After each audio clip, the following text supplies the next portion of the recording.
Essa passagem que está no slide é a passagem de Isaías capítulo 61, o versículo 9. Nosso tema do mês, família bendita do Senhor. Este versículo diz: a sua posteridade será conhecida entre as nações, os seus descendentes no meio dos povos. Todos quantos os virem, os reconhecerão como família bendita do Senhor. Nosso desejo é que nós possamos ser reconhecidos como família bendita do Senhor. Nossa família maior é a família de Deus. Deus nos chamou, separou um povo especial para servi-lo. E quando as pessoas olham para nós, para a nossa casa, para a nossa família, também devem enxergar a família do Senhor. E aqui diz: todos quantos os virem, os reconhecerão. É o quanto isso precisa ser realidade na nossa vida. As pessoas olharem para nós, para a nossa família, e os reconhecerão como família bendita do Senhor. Quando se fala de família, eu creio que uma das passagens que vem à nossa mente é o Salmo 127. Nós vamos fazer essa leitura, Salmo 127, versículos 1 e 2 apenas.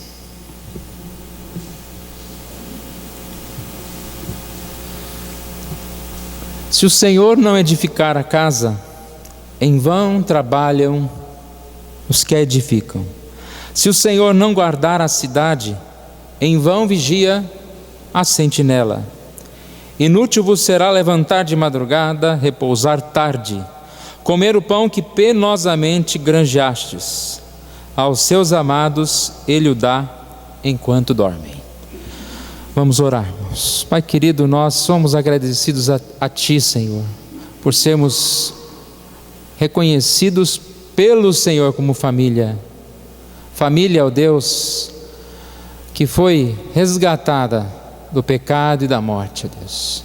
Te pedimos que o Senhor Deus venha nos abençoar, para que a cada dia realmente estejamos vivendo como um exemplo, ó Deus, daqueles que te buscam, daqueles que te servem, que sabem diferenciar, ó Deus, a forma de viver do próprio mundo, ó Deus. Que o Senhor nos abençoe, nos guarde, nos fortaleça, ó Deus. E abençoe a Tua palavra que vamos estudar agora, ó Deus. O Senhor fale conosco, nós oramos em nome de Jesus. Amém.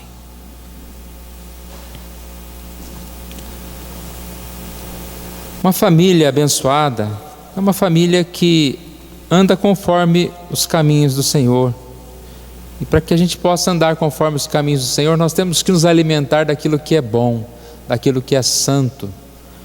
Nós hoje cedo contamos aqui uma ilustração que está no seu boletim, de um galo que procurava alimento, e ele encontrou uma pedra preciosa e disse para a pedra: para mim você não serve, porque o que eu quero é apenas alimentar a minha família. E a comparação exatamente foi feita, no sentido de que nós constantemente estamos diante de ofertas. A principal oferta é viver conforme o próprio mundo, dar valor àquilo que o mundo dá. E o nosso tema é buscar o reino de Deus. O mais importante para nós é o tesouro dos céus, aquilo que o Senhor Deus tem para nos oferecer. E este salmo, irmãos, ele é um salmo chamado salmo composto, por isso nós lemos apenas a primeira parte. É quase como se fossem dois salmos. Na primeira parte nós encontramos aqui falando sobre as bênçãos de Deus no sentido do Senhor ser o líder, edificar a casa. E depois a parte secundária, que a herança do Senhor são os filhos, ele fala a respeito da bênção de ter uma família com muitos filhos, uma família abençoada. E nós encontramos nessa primeira parte a proposta da diferença em que existe entre uma família edificada, ou que tenta ser edificada pelo seu próprio suor, pelo seu próprio trabalho, e uma família que entende que é edificada pelo Senhor. Se nós olharmos essa passagem, nós vamos perceber que a verdade que está por trás desses 2 versículos é que o sustento vem de Deus. Quando ele diz: se o Senhor não edificar a casa, em vão trabalham os que edificam. Depois, se o Senhor não guardar a cidade, em vão vigia a sentinela. Exatamente essa é a proposta, de que podemos trabalhar, ou um vigia pode vigiar, mas o sustento não está garantido simplesmente porque nós trabalhamos, e aquela cidade não está protegida simplesmente porque tem lá um vigia, um sentinela. Mas por que a nossa família tem o sustento? Por que esse vigia, esse guarda, ele está protegendo a sua cidade? Porque o Senhor está diante de todas as coisas. Se nós olharmos aqui o próprio título, todo bem procede de Deus. Até mesmo na segunda parte, quando ele fala a herança do Senhor são os filhos, fruto do ventre o seu galardão, ele quer deixar bem claro que os filhos não nascem porque nós somos poderosos, queremos um filho e nós temos esse filho, mas é a herança do Senhor. O próprio Senhor é que nos dá filhos. Se não fosse o Senhor, não teríamos filhos, conforme a vontade do Senhor para nós. Como nós dissemos, uma família abençoada pensa diferente do mundo. E o pensar diferente em relação a edificar a casa, irmãos, é um tema muito sério para nós. Porque como o mundo pensa a respeito do que é edificar a casa? O mundo pensa que precisamos trabalhar, o mais importante é ganhar dinheiro, o mais importante é conquistar, independente se eu vou ser desonesto para conquistar algumas coisas. Mas nós, irmãos, devemos pensar, a pequena frase final aqui: aos seus amados ele o dá enquanto dorme. Lembrar que é o Senhor que vai nos sustentar, que não deixa faltar nada. Mas o que ocorre aqui? Muitas vezes nós não queremos apenas o que o Senhor quer nos dar, nós queremos mais. O que o Senhor está dando enquanto nós dormimos é pouco, então é melhor eu ficar acordado e trabalhar mais algumas horas para ganhar mais dinheiro. E aí é o grande problema que nós vamos enfrentar. Eu não sei quantos aqui podem concordar comigo, mas nas últimas décadas, estatísticas dizem que nós estamos gastando mais. Gastamos cerca de 5 vezes mais. Não sei de onde que vem o dinheiro, mas gastamos mais em relação ao que as pessoas gastavam.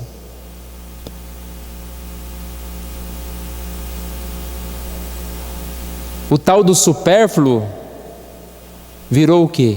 prioridade. E cada vez que você vai no supermercado, você inventa uma coisa nova para comprar. E essas necessidades têm movido, muitas vezes, cada um de nós numa direção ruim. Eu quero, irmãos, dentro desta passagem do Salmo 127, meditar em relação a exatamente a questão financeira. Nós estamos falando sobre família, e você já parou para pensar quantas discussões em casa, na família, são originadas por causa de dinheiro? Alguém pode pensar, é quase que 99%, né? Não sei se é tanto assim, mas muitas discussões começam no vamos comprar. Eu quero comprar isso, o outro quer comprar aquilo, eu quero fazer essa viagem, o outro não quer. São discussões exatamente porque nós não conseguimos entender esse versículo de estar em comunhão com o Senhor. Se o Senhor não edificar a casa, se nós temos essa consciência de que é o Senhor que vai edificar a nossa casa, nós temos que ter essa comunhão com o Senhor em relação aos bens, em relação aos gastos, às finanças. E nós precisamos conversar mais sobre esse assunto, estudar mais. A Bíblia fala muito sobre dinheiro, sobre questões financeiras. Precisamos estudar na Bíblia, porque senão nós vamos pensar como o mundo pensa, como o mundo ensina, e não é assim. O dinheiro é tão interessante, parece que ele é uma área fora. Fora que eu digo é o seguinte: você tem um certo número de coisas, de padrões de vida, de moral, de andar certo ou errado, mas quando chega no dinheiro parece que todo mundo pensa igual, né? E quando você fala de evangélicos, crentes, mal pagadores, não sei se tem diferença. O comércio que o diga, né? Às vezes alguns chamados crentes evangélicos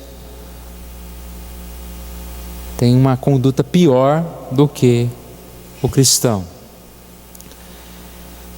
É uma passagem que nos chama muita atenção. Ela foi lida hoje na hora da liturgia, está um pouco diferente.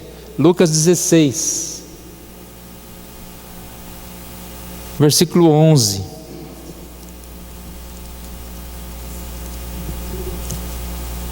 É quase já um comentário de Lucas 16, 11. Depois você olha novamente Lucas 16, 11.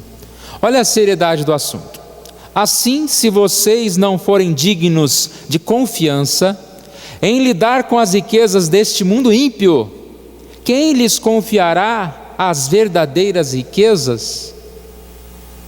Interessante a questão, porque nós sabemos, né, que nós não temos nada. Sabemos que o dinheiro é nos emprestado, nós vivemos, nós não temos nada. Por quê? Porque quando morremos não vamos levar nada. Ninguém está juntando um dinheiro no banco aí que você, a hora que morrer, você fecha a conta aí, que eu estou indo para outro lugar e eu vou levar meu dinheiro. Não tem isso. Mas nós administramos. Não administramos?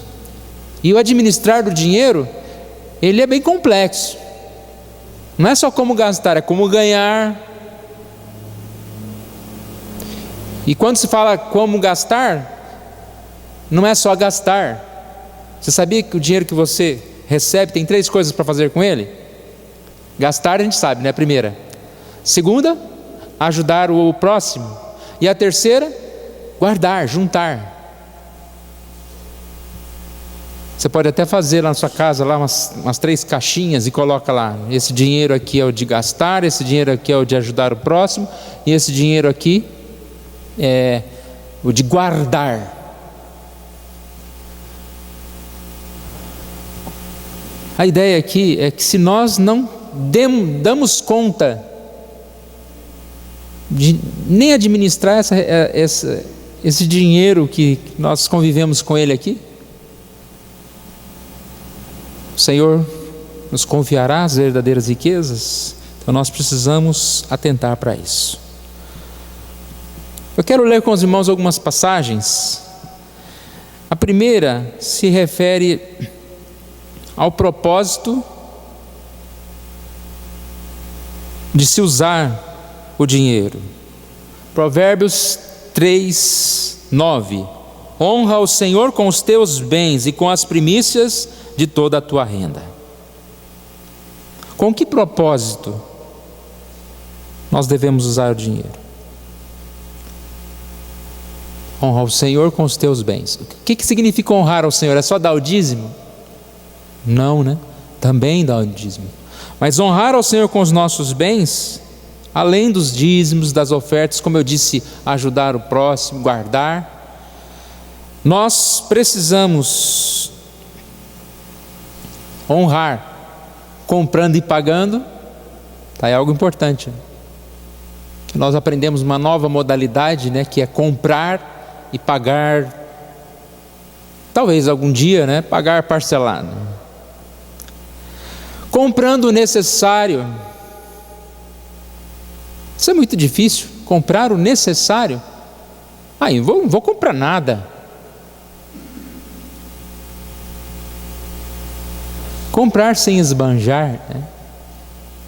Se percebe hoje que as pessoas, elas não compram coisas para elas compram coisas para mostrar para o outro.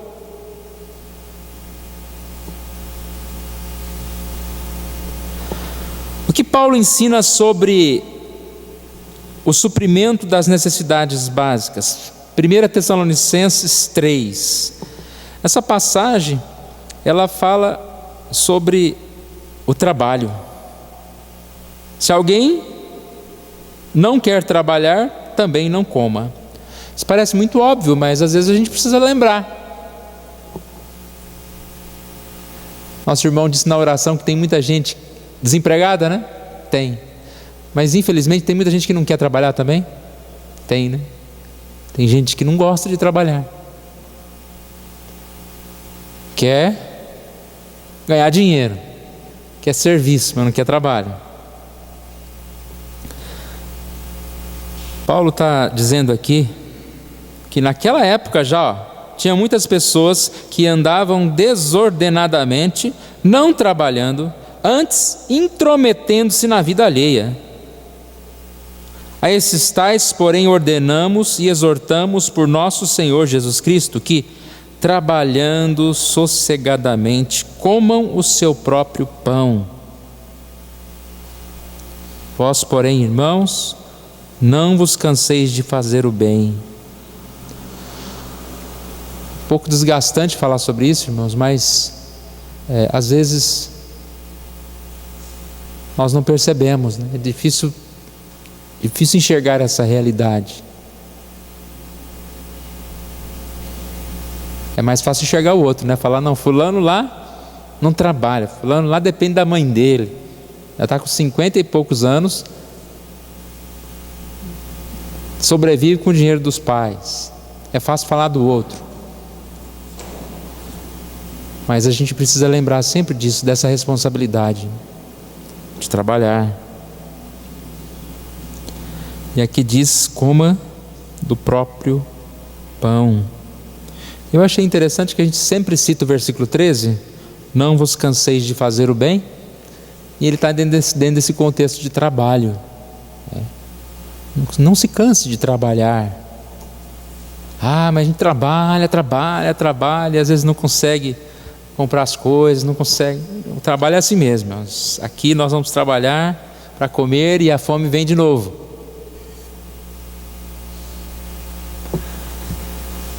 Mais uma passagem, Filipenses 4,19. Qual deve ser a nossa atitude? Quando eu falo a nossa, estamos falando de família, a atitude nossa, da nossa família em relação aos períodos de dificuldades financeiras. Só um versículo, Filipenses 4,19. Orar ao Senhor, lembrar que o meu Deus suprirá todas as vossas necessidades, segundo as suas riquezas, na glória em Jesus Cristo. Orar, saber que Deus supre as nossas necessidades.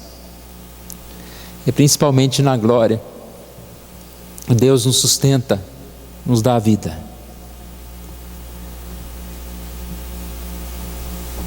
Ser diferente. Enquanto nós vamos andar e vamos enxergar pessoas gananciosas, vamos enxergar pessoas que querem mostrar os seus bens, a Bíblia diz que nós devemos ser diferentes. Busquem em primeiro lugar o reino de Deus e a sua justiça. Ame ao Senhor seu Deus de todo o seu coração, de toda a sua alma, de todo o seu entendimento. Ame ao seu próximo como a ti mesmo. E ainda Mateus 28, 18 a 20 diz: vão e façam discípulos de todas as nações, batizando-os em nome do Pai, do Filho e do Espírito Santo. Pregue o Evangelho, ame ao Senhor, busque em primeiro lugar o reino de Deus. O que isso tem a ver com dinheiro? Ou a gente busca o reino de Deus, ou a gente busca o reino desse mundo. Dinheiro está em tudo. Por que alguém deixa de buscar em primeiro lugar o reino de Deus? Porque muitas vezes ele vai atrás das coisas materiais. Por que se esforçam tanto em trabalhar? Porque vai ganhar dinheiro. Por que se esforçam em liderar as suas empresas? Porque vai ganhar dinheiro. E não deveria ser o mesmo no reino de Deus? Se esforçar em buscar a palavra, em ser o primeiro, em ter um cargo de liderança na igreja? Ou qual tesouro é mais precioso? Não que eu vou fazer as coisas de Deus pensando em dinheiro, ou pensando apenas no céu, mas é certo que eu estou aqui hoje porque eu reconheço que esse reino é mais importante, senão eu estaria fazendo outra coisa.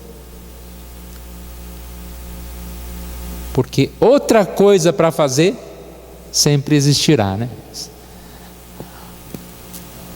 Às vezes você pergunta para alguém: você não veio da igreja, você não veio?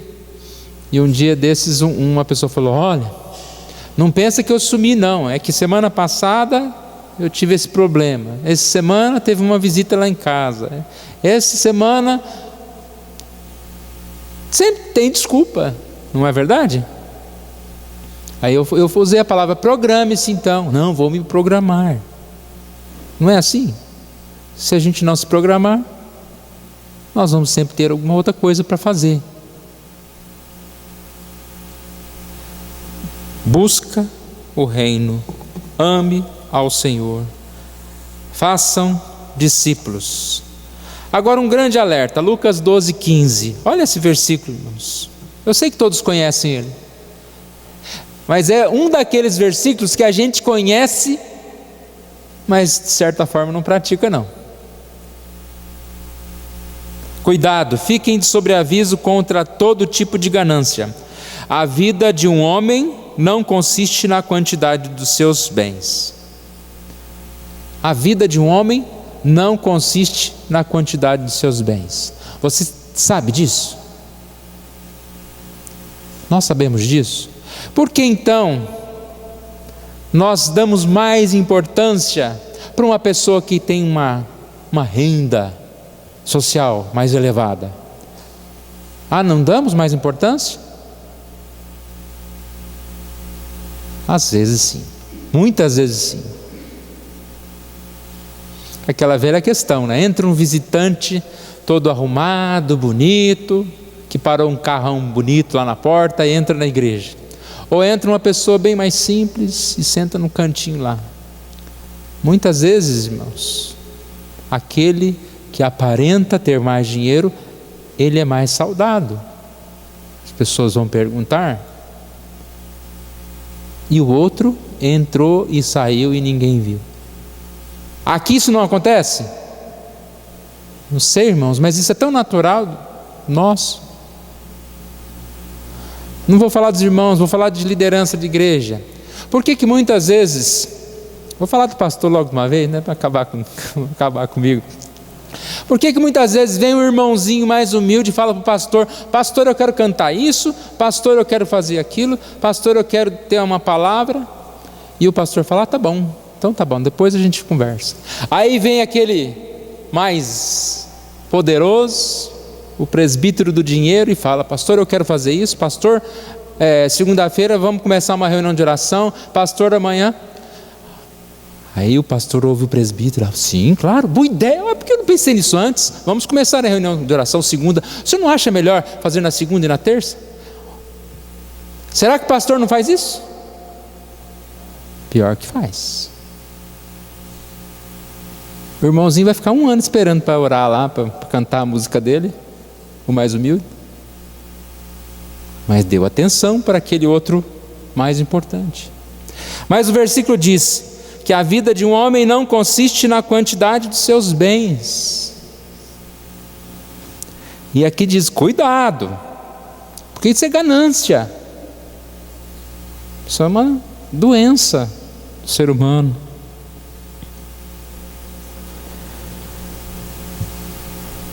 Não devemos entesourar para nós mesmos, devemos buscar ser ricos para com Deus.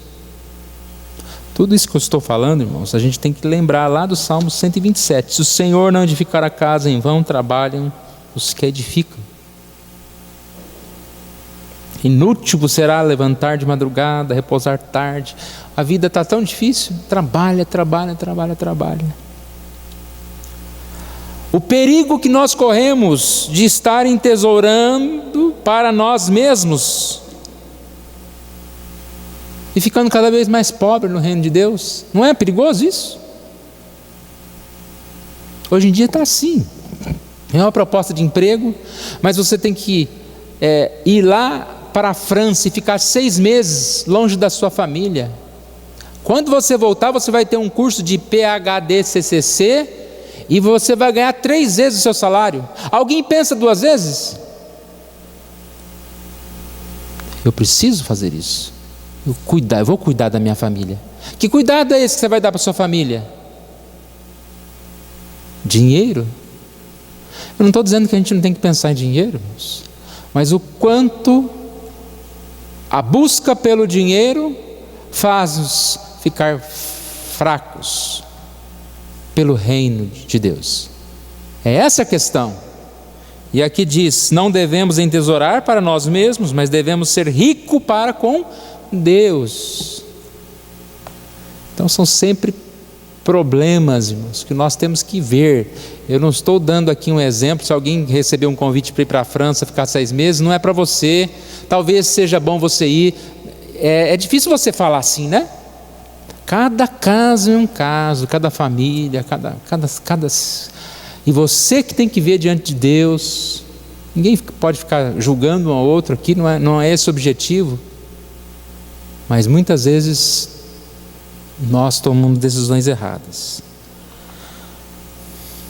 Romanos 12, bem conhecido: não se amolde aos padrões do mundo, transforme pela renovação da mente, para que sejam capazes de experimentar a boa, perfeita e agradável vontade de Deus. Nós estamos precisando, irmãos, de uma renovação da mente nessa área financeira, porque gente necessitada hoje, nossa Deus, de coisas e mais coisas, e mais. O quanto nós somos carentes. Alguém pode falar: mas eu tenho dinheiro, eu quero comprar. Não é só ter o dinheiro. Aqui entra no tal do esbanjar de novo. Mas eu não estou esbanjando, eu não estou mostrando para ninguém. Não é esbanjar para você mesmo. E aí é entesourar para si. Hoje eu não vou falar para as mulheres de sapato, não, viu? Eu não vou falar. Chegando o dia das mães, né?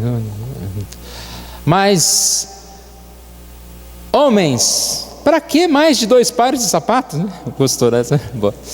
Não precisa, não é verdade? 2, no máximo 3. Mais do que isso, para quê? Você está guardando um dinheiro lá na gaveta lá. Cuidado que nós devemos ter. Cuidado para que ninguém os escravize a filosofia vãs e enganosas que se fundamentam nas tradições humanas, nos princípios elementares desse mundo e não em Cristo, né? Escravizado com as filosofias deste mundo. Não ame o mundo, nem o que há nele. Se alguém ama o mundo, o amor do Pai não está nele. Pois tudo o que há no mundo, a cobiça da carne, a cobiça dos olhos, a ostentação dos bens, não provém do Pai, mas do mundo. O mundo e a sua cobiça passam, mas aquele que faz a vontade de Deus permanece para sempre. Eclesiastes 5:10 diz: quem ama o dinheiro jamais terá o suficiente. Quem ama as riquezas jamais ficará satisfeito com os seus rendimentos. Não adianta, irmãos. É uma busca vazia, não terá fim. Mais uma passagem, 1 Timóteo 6. Os que querem ficar ricos caem em tentação e armadilha, e muitos desejos descontrolados e nocivos que levam os homens a mergulhar na ruína, na destruição, pois o amor ao dinheiro é a raiz de todos os males.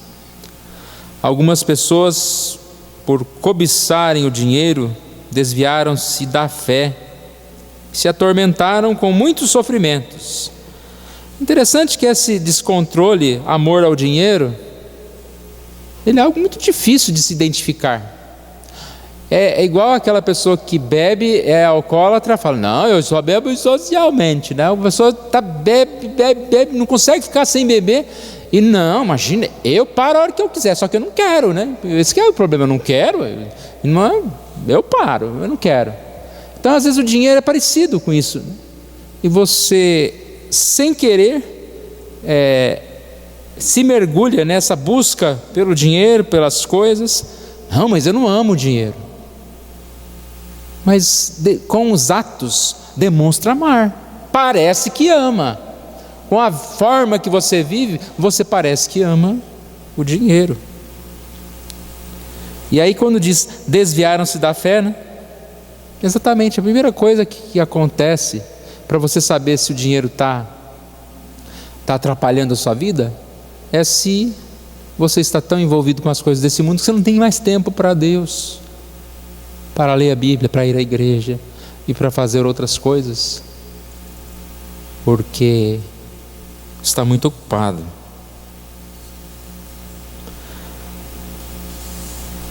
Só mais duas passagens para a gente terminar. 1 Timóteo 6:11.